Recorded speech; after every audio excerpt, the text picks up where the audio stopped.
Hello বন্ধুরা, আমার আরও একটা ভিডিওতে আপনাদের সকলকে স্বাগত। এই যে সকালবেলা উঠে দেখতেই পাচ্ছেন ঘরদোর পরিষ্কার করে একদম রেডি।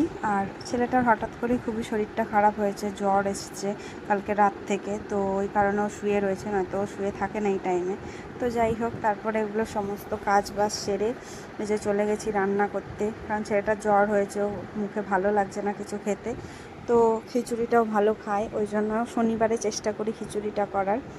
তো আজকে যেহেতু নিরামিষ, ওই জন্য একটুখানি খিচুড়ি করে দিয়েছিলাম। খিচুড়ি, কুঁদরি ভাজা, তারপরে হচ্ছে মটর ডাল, ভাতও করতে হয়েছে, কারণ আমাদের তো সবাই খিচুড়ি খায় না, আমি আর আমার ছেলে খাবো খিচুড়ি, বাকি সবাই ভাত খাবে।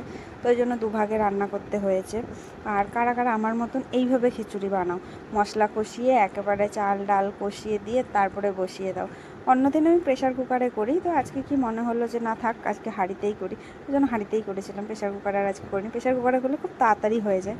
তারপরে এই যে আলুর দম, ছেলে আবার খিচুড়ি দিয়ে আলুর দম দিয়ে বেশি ভালোবাসে, এই ছেলে না, আমিও খুব ভালোবাসি। তারপরে এই যে সবথেকে আমার মন ভালো করার জায়গা, আর এই যে দেখতে পাচ্ছেন এখানে একটা নতুন একটা ফুল অ্যাড হয়েছে। তো এই ফুলটা আগে আপনাদের সাথে শেয়ার করা হয়নি, এই গাছটা নতুন এনে লাগানো হয়েছে, জবা গাছটা। তো এই ফুলটা তো আগেই দেখেছেন।